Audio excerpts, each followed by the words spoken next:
Pemain timnas Indonesia telah berkumpul jelang laga kualifikasi Piala Dunia Zona Asia melawan tuan rumah Australia. Timnas mendaftarkan 29 pemain untuk dipersiapkan melawan Australia dan Bahrain. Namun nantinya hanya 23 pemain yang masuk skuad Patrick Kluivert. Timnas mendapat tambahan kekuatan setelah menaturalisasi striker Ole Romeni. Kini 3 pemain lagi siap membela timnas, yaitu Emil Audero Mulyadi, Dean James, dan Joy Pelupessy. Alhamdulillah approval dari AFC dan FIFA untuk pindah federasi untuk Joy, Emil, dan Dean sudah tuntas kemarin. Jadi mereka masuk ke slot 30 pemain. Sayang Egy cedera, jadi 29 yang berangkat. Dan nanti akan dipilih lagi itu 23 pemain. Yang 3 naturalisasi sudah dipastikan ready melawan Australia, cuman tentu karena register 29 pemain, ya, usia 30 karena 1 cedera Egy, ya tentu pemilihannya itu tergantung dari kepelatihan. Ya. Tambahan pemain baru membuat Patrick Kluivert memiliki lebih banyak opsi dalam strategi. Namun, pengamat sepak bola M. Kusnaini meyakini Kluivert akan menggunakan formasi 4-3-3 yang disukainya. Dengan formasi ini, dia yakin pemain naturalisasi baru, Joy Pelupessy, bakal masuk dalam starting line up untuk melawan Australia 20 Maret mendatang. Nah, salah satu konsekuensi kalau bermain dengan 4-3-3, di lini pertahanan itu aman. Karena pemain seperti Miss Hilher, Jai Ijes, Kevin Dix, Verdong, itu di klubnya main 4-3-3, jadi aman. Lini pertahanan berubah dari 3 jadi 4 itu aman. Yang jadi masalah mungkin di tengah, sedikit masalah sebetulnya. Karena kalau kita bermain dengan 3-4-3, kita cukup punya 2 gelandang tengah. 2 gelandang lain adalah back sayap.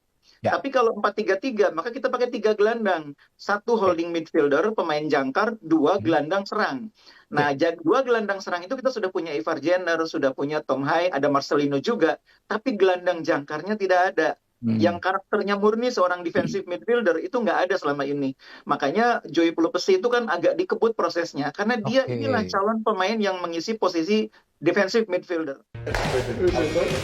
Pelatih timnas Patrick Kluivert memang pernah mengungkap dia cenderung menyukai pola 4-3-3. Namun dia siap mengubah strategi sesuai dengan karakter pemain yang dimilikinya. You know what it is? I think the most important thing is that I like to play attack football. And I like to have the ball possession. I am familiar with all systems. I was in 2014 assistant coach with Louis van Gaal, and we played the same style that we play at the moment. Preferably, I like to play 4-3-3, but it depends where are the players also feeling comfortable in. So I'm first looking at the players, and then we implement any style, because in football you have slight movements and it's the same system or it's a different system. Patrick Kluivert diprediksi bakal menggunakan formasi 4-3-3, berbeda dengan pelatih timnas sebelumnya Sintayong yang cenderung lebih suka 3-4-3. Meski ada nama baru Emil Audero, posisi Martin Pas di penjaga gawang kemungkinan belum tergantikan. Di barisan belakang, persaingan untuk masuk skuad timnas kemungkinan bakal sangat ketat. Namun 4 nama diprediksi masuk skuad inti, yaitu Kelvin Verdong, Jai Ijes, Kevin Dix, dan Mace Hilhers. Sebagai pelapis, Kluivert masih memiliki nama seperti Sandy Walsh yang tampil apik bersama Yokohama Marinos, Rizky Ridho, Jordi Amat, dan Shane Patinama. Lini tengah timnas diprediksi bakal diperkuat Tom Hai, Ivar Jenner, dan pemain naturalisasi baru Joy Pelupessy. Namun Kluivert memiliki pelapis yang juga berpengalaman di timnas seperti Ricky Kambuaya dan Nathan Choaon. Sementara persaingan untuk mengisi lini depan timnas juga diperkirakan bakal ketat. Kluivert memiliki banyak pilihan, namun Marcelino Ferdinand yang sudah membuktikan ketajamannya diperkirakan akan masuk 11 utama. Kemudian Rafael Struijk yang pandai membuka ruang, serta Ole Romeni yang diharapkan bakal menjadi solusi bagi krisis striker timnas. Namun di luar itu masih ada nama Ramadan Sananta, Eliano Reinders, dan juga wajah baru Septian Bagaskara. Persaingan untuk masuk skuad bakal lebih sengit, namun Kluivert punya banyak opsi untuk memutuskan strategi terbaiknya demi membawa pulang poin dan memperbesar asa ke Piala Dunia. Tim Liputan Kompas TV.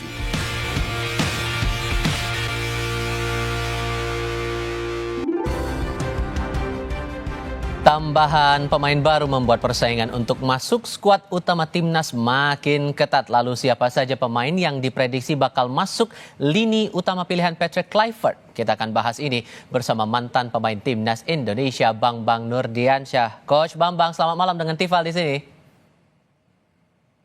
Sepertinya audionya belum dibuka, boleh dibuka dulu, Coach? Ya, Oke, selamat malam. sudah terdengar. Suara saya terdengar ya? Halo, kedengaran suaranya? Oke, sudah terdengar sekarang. Terima kasih sebelumnya sudah mau bergabung. Kita mau mulai soal formasi dulu nih, Coach. Kalau kita kan biasanya di era Shin Tae-yong formasi 3-4-3 dan sekarang di eranya Patrick Kluivert ini bakal menggunakan formasi 4-3-3. Dengan lawan kita Australia dan masalah kenyamanan dengan anggota timnas kita, mana yang menurut Anda paling aman? Ya, artinya gini loh, formasi itu tidak ada sebuah formasi yang menjamin sebuah kemenangan. Tidak ada satu formasi pun yang bisa dibilang itu jelek. Tinggal bagaimana anak-anak bisa menjalankan formasi tersebut dengan baik, sesuai dengan visi, misi, atau game mode pelatihnya. Saya pikir apapun itu yang diterapkan nanti mau 3-4-3, 4-4-2 atau 4-3-3, saya pikir yang terpenting bagaimana anak-anak itu memahami formasi itu. Memang yang sama Shin Tae-yong terbiasa dengan 3-4-3. Tetapi bahwa pemain-pemain ini di klubnya juga masing-masing rata-rata juga bisa bermain dengan 4-3-3. Jadi kan nggak ada masalah. Tapi adaptasinya bakal sulit nggak kira-kira menurut Anda? Saya pikir tidak, karena para pemain ini di klubnya, apalagi anak-anak yang dari Eropa yang diaspora ini, kebanyakan bermainnya dengan 4-3-3 atau 4-2-3-1. Saya pikir tidak ada masalah jika bagaimana mereka menjalankan dengan baik apa yang dimau dengan pelatih Kluivert ini. Oke, kita sekarang coba bedah untuk di setiap lini. Kalau untuk posisi kiper sekarang, kalau menurut Anda, apakah nama Marten Pas ini masih jadi pilihan utama dengan kedatangan Emil Audero juga bergabung ke timnas? Ya, saya pikir kalau penjaga gawang nggak bisa diragukan walaupun beberapa kali Marten Pas itu melakukan blunder, tetapi itu biasa dalam sebuah permainan atau seorang pemain melakukan blunder. Tetapi kita boleh uji juga beberapa kali juga dia melakukan shift yang bagus ketika lawan Australia umpamanya di Senayan. Coach Bambang? Ya. Oke, boleh diulang kembali, Coach? Silakan. Iya, saya pikir posisi kiper tidak tergantikan ya Pas ini. Tetapi biasa dalam sepak bola, dalam suatu permainan pemain bikin blunder. Dia pernah bikin blunder, tetapi kita juga harus apresiasi juga. Dia juga banyak melakukan shift ke lawan Australia. Saya pikir di kiper nggak ada masalah ya. Dia pilihan utama menurut saya. Oke, tapi kalau untuk lini berikutnya kalau kita gali lagi nih untuk posisi belakang ada nama Rizky Ridho. Ini jadi pilihan di era kepelatihan Shin Tae-yong. Kalau di era Patrick Kluivert apakah akan jadi pertimbangan kembali atau justru akan ada nama baru yang bakal mengisi lini utama? Sekali lagi yang tahu situasi kondisi pemain tersebut adalah tim pelatih. Saya outsider, saya orang luar yang tidak tahu kondisi terakhir daripada Rizky Ridho dan yang lainnya. Tetapi saya pikir siapapun yang jadi starting, tim pelatih di handle tim ini pasti punya data yang baik untuk kebugaran serta pemain mana yang lebih fit. Seperti itu, Mas. Tapi kalau membandingkan dengan beberapa nama potensial macam Kavil Verdong, Jai Ijes, Kevin Dix, Max Hilhers, ini Anda mengkalkulasinya kemampuan masing-masing ini gimana kira-kira? Saya pikir kemampuan kurang lebih saja ya. Kurang lebih saja. Tinggal sekarang siapa yang paling fit. Siapa sesuai dengan strategi juga tim pelatih siapa yang untuk jadi starter seperti itu. Termasuk juga untuk peluang Sandy Walsh dan Pratama Arhan dimasukkan dalam skuad utama kali ini juga peluangnya sama atau justru ada yang mencolok nih kira-kira untuk bisa memperkuat posisi kita melawan Australia tanggal 20? Saya pikir tentunya yang terbaik yang akan dipasang menjadi starter dari tim pelatih. Jujur saya menarik bahwa tim ini dari semua posisi sebetulnya banyak numpuk. Jadi tinggal milih siapapun yang paling fit untuk diturunkan lawan Australia. Itu menurut saya di posisi striker oleh Romini? striker murni ini, oleh Romini namanya, itu kan kita punya satu itu aja. Sedangkan kita selama ini kita kurang bisa bikin gol. Harapan saya Romini ini bisa menampilkan permainan yang bagus, dan kita juga nggak tahu kondisinya bagaimana dia gitu loh. Karena kita hanya punya striker satu orang, itu striker murni menurut saya.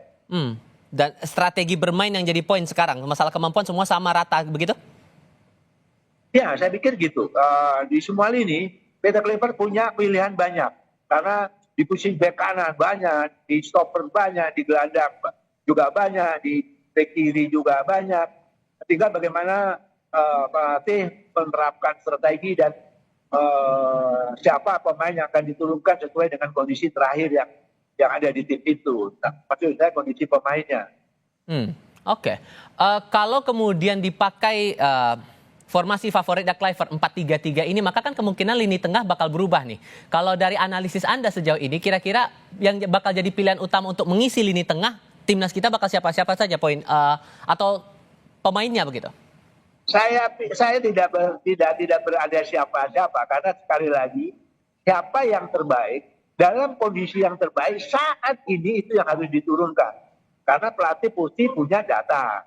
Kayak kemarin mereka ada latihan bentar, kayak penyegaran. Ya kan pelatih fisiknya bilang ini cuma ngelihat saja waktu di Senayan, waktu di Jakarta kemarin. Hanya sekedar kayak refresh gitu kan. Nah, mereka pasti melihat siapa yang paling fit untuk diturunkan. Kalau salah kualitas, saya pikir hampir rata-rata ya sama lah.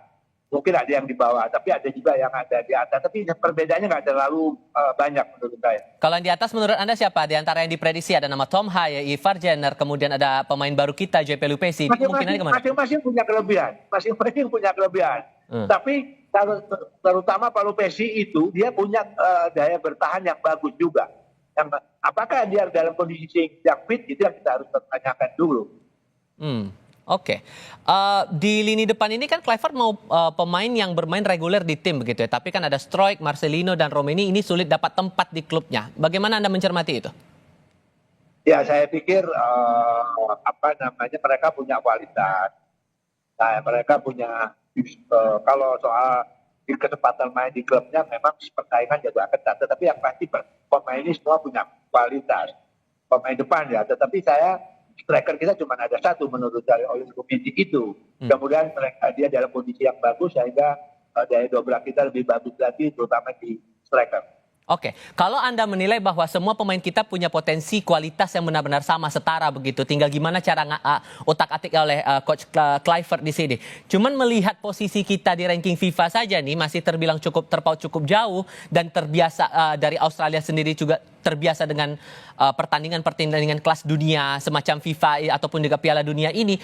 Hal apa sesungguhnya yang menurut Anda harus jadi concern buat Coach Kluivert melatih timnas kita menghadapi pertandingan melawan Australia nanti? Hal apa yang paling krusial di sini?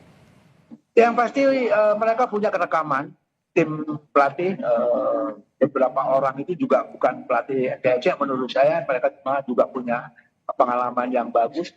Pasti rekaman-rekaman permainan kita sudah dianalisa, begitu juga permainan Australia sudah dianalisa. Tinggal bagaimana sekarang mereka menerapkan permainan yang baik, yang jitu, yang tepat untuk menghadapi Australia di Australia sana, kita win. Soal ranking itu memang dulu kita memang sebelum ada diaspora dan prestasi kita waktu itu tidak sebagus sekarang, otomatis ranking FIFA kita memang jauh di bawah Australia. Tetapi harus ranking kita tidak bisa juga menentukan 100%. Dalam pertandingan besok kita pasti di bawah Australia, belum tentu juga. Buktinya di Senayan kita bisa tahan draw begitu.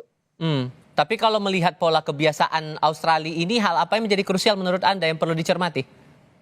Saya pikir Australia main bolanya mirip-mirip Inggris ya, mirip-mirip tim Eropa lah, karena pemain itu rata-rata mainnya ada di Eropa. Dan mereka juga secara fisik kan fisik ke Eropa. Australia juga kompetisinya banyak, pelatihnya juga dari Inggris, dari mana-mana. Intinya bahwa kita juga gitu, diaspora ini juga kompetisinya kan di Eropa, mereka main di Eropa. Tapi kita lihat akan pertandingan akan seru lah, kita lihat kan nanti di Eropa, karena ini gaya-gaya Eropa akan kita lihat besok main. Oke, saya coba fokus lagi untuk timnas kita karena kan jumlah kita yang ready to fight adalah 27 orang, tapi yang bakal diturunkan, yang bakal dipilih total 23. Akan seketat apa menurut Anda pemilihan untuk lini-lini utama yang akan diisi di timnas kita ini? Bakal ketat kalau begitu. Kalau Anda melihat tadi kan semua posisi secara kualitas sama rata. Iya, yang pasti secara kebugaran itu kan berpengaruh. Nah, itu saya pikir pelatih juga sudah punya data bahwa pemain mana yang paling siap untuk pertandingan besok di Australia. Nah, memang secara kualitas mungkin kurang lebih, tetapi kan siapa yang paling fit itu yang harus diturunkan. Tetapi juga siapa yang diturunkan sesuai dengan filosofi atau strategi yang akan dimainkan. Seperti itu, Bung. Dan pendekatan apa yang rasanya menurut Anda ideal begitu? Melihat ini kan pengalaman kita untuk pertandingan sekelas Piala Dunia, kita kan kualifikasi lah levelnya sekarang. Dengan total pemain kita kebanyakan adalah naturalisasi seperti ini dengan target mencapai Piala Dunia. Filosofi permainan seperti apa yang perlu kita kembangkan sekarang? Saya pikir ini kan pemain diaspora dari Eropa, pelatihnya dari Belanda, Eropa. Saya pikir ya gaya-gaya mereka, gaya-gaya Belanda yang akan kental terlihat besok. Gitu. Cara bagaimana mainnya, kita tidak, Patrick kan orang Belanda, ya kan, asistennya juga pengalaman di Eropa. Kan. Saya pikir ini permainan besok akan kita lihat bahwa permainan sepak bola yang kelas-kelas Eropa menurut saya, karena dua-duanya kan Australia juga banyak pemainnya yang main di luar Australia juga, dan mereka keturunan Eropa juga gaya mainnya seperti orang Eropa. Memang menarik untuk disimak besok lah ketika lawan Australia, bagaimana tugas Patrick Kluivert ini untuk bisa paling tidak lebih baik lah daripada Sintayong kemarin, walaupun Sintayong juga punya prestasi yang menurut saya cukup luar biasa, tetapi pergantian Sintayong kan tentunya ada tujuannya. Yang pasti tujuannya akan lebih baik daripada Sintayong, bukan Sintayong jelek gitu. Nah, ini tantangan buat Patrick Kluivert. Tinggal otak-atiknya sekarang, dan tentu harapan kita di tanggal 20 hasilnya akan baik juga. Coach Bambang, terima kasih sudah berbagi pandangan bersama kami kali ini. Selamat malam, Coach. Selamat malam.